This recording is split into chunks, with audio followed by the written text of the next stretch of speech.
안녕하십니까. 저는 칠곡경북대학교 병원 신경외과에서 뇌혈관 파트 수술과 시술을 맡고 있는 김명수라고 합니다. 네, 저도 뇌혈관 파트 김병준입니다.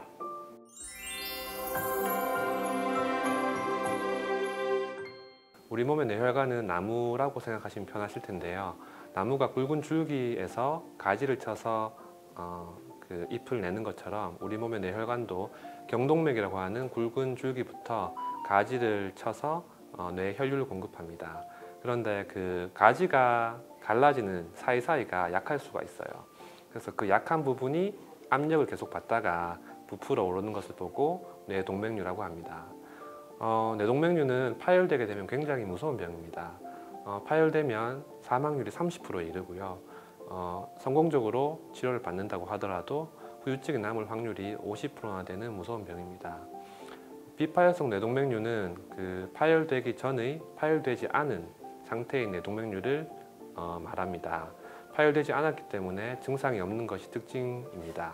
그래서 보통은 그 어지럼증이나 두통 또는 건강검진으로 시행한 MRA에서 우연하게 발견되는 경우가 대부분입니다. 이러한 파열되지 않은 비파열 뇌동맥류의 치료 목적은 파열을 예방하기 위함입니다. 그 동맥류의 치료는 위험성이 동반되는 치료인데요. 전 세계적으로 그 동맥류 치료는 사망률이 1% 정도 됩니다. 그리고 반신마비라든지 언어장애 또는 의식저하 같은 중증 후유증이 남을 확률이 2% 정도나 되는 치료 방법입니다. 그렇지만 그 동맥류를 모두 치료하지는 않습니다. 왜냐하면 뇌동맥류는 그것이 발생한 위치라든지 모양 또는 크기에 따라서 파열 위험이 모두 다르기 때문에 치료하지 않고 경과관찰을 하는 동맥류도 굉장히 많습니다. 하지만 그 동맥류가 정밀 검사를 통해서 파열 위험도가 굉장히 높다고 판단이 되면 적극적으로 치료를 해야 되는 병입니다. MRA는 간편하고 안전한 검사 방법이지만 상대적으로 정확도가 많이 떨어집니다. 위치나 모양에 따라서 동맥류인지 또는 단순히 정상 혈관의 누두부인지 확인이 잘 안 될 때도 있고 시술이나 수술에 대한 정확한 판단이 부족할 수도 있습니다. 반면 뇌혈관 조영술은 혈관에 가느다란 관을 직접 넣어서 하는 검사로 다소 침습적인 검사지만 머리 혈관을 보는 가장 정확한 검사입니다. 검사를 통해 동맥류의 위치나 모양, 크기를 정확하게 파악하고 이를 통해서 치료가 필요할지 또는 경과관찰이 필요할지를 결정을 합니다. 아까 김명수 교수님 말씀드린 것처럼 크기의 기준이 일반적으로는 4mm가 넘어가면 터질 위험이 높다고 판단해서 저희가 치료를 권유드리고요. 그리고 크기가 비록 4mm가 되지 않더라도 위치나 또는 모양이 안 좋으면 이 또한 터질 위험성이 상대적으로 높아서 치료를 또 권유드립니다.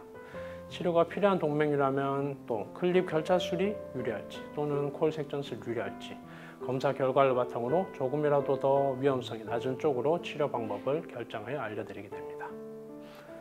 검사 방법은 사타구니 쪽 대퇴동맥에 국소 마취를 하고 2mm 정도의 얇은 도관을 넣어서 목동맥까지 위치시킵니다. 그리고 조영제를 주입하여 엑스레이로 이미지를 촬영하여 영상을 얻습니다. 평균적으로는 20-30분 정도, 상황에 따라서 더 많이 걸릴 수도 있고 조금 더 덜 걸릴 수도 있습니다. 대부분의 경우 검사 중 별다른 증상이 없지만 일부 환자에서는 조영제 주입 시 얼굴이나 머리 쪽으로 열감이나 또는 팔다리 이상 감각, 어지러움 등이 있을 수 있으나 대부분은 일시적이고 곧 회복됩니다.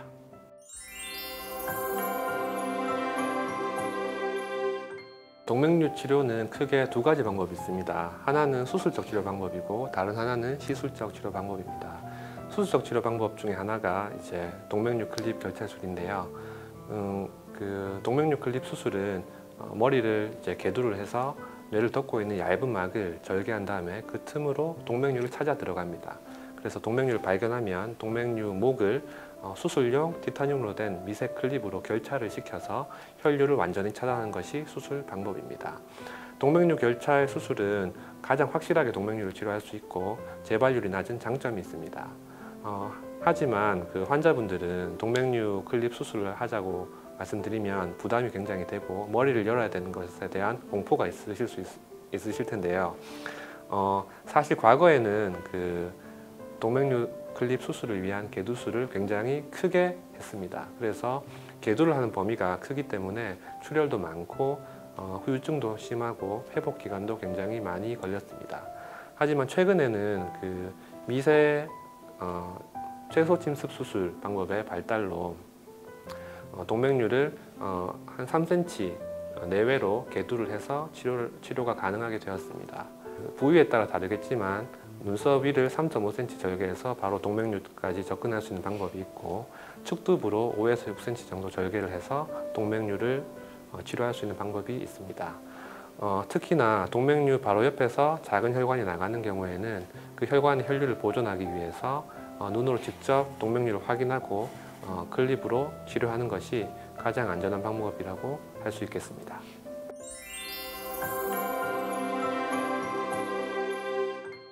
코일 색전술은 혈관 내 시술 또는 수술이라고 말씀드리고, 기본적으로 혈관 조영술하고 같은 방법으로 진행이 됩니다. 차이점은 뇌혈관 조영술 검사 때보다 조금 더 굵은 도관이 목까지 올라가고, 그보다 훨씬 얇은 1mm 남짓의 미세 도관, 아주 얇은 도관이 이제 머리 안까지, 그리고 동맥류 안까지 직접 들어갑니다. 그럼 조금이라도 움직이면은 엄청 위험할 수 있겠죠. 그래서 최대한 안전하게 진행하기 위해서 전신 마취를 한 후 진행이 됩니다. 동맥류 안에 조심스럽게 미세 도관을 위치시킨 후 아주 얇은 백금 코일을 조금씩 신중하게 하나씩 풀어서 채웁니다. 추적 검사에서 동맥류 안에 더 이상 피가 들어가지 않는 게 확인이 된다면 이후 모혈관과 동맥류 뒤쪽의 혈관이 이상이 없음을 확인하고 시술을 종료하게 됩니다. 동맥류의 목이 혹은 또는 입구가 넓은 경우에는 필요에 따라서 코일이 모혈관 내로 흘러내리는 걸 막기 위해서 또는 재발률을 낮추기 위해서 스텐트 삽입을 하기도 합니다. 클립 결차술에 비해 상대적으로 통증이 적고 회복 기간이 짧으며 외관상 수술의 흔적이 없어 미용적으로 장점이 있는 반면에 상대적으로 재발률은 조금 더 보고되고 있습니다.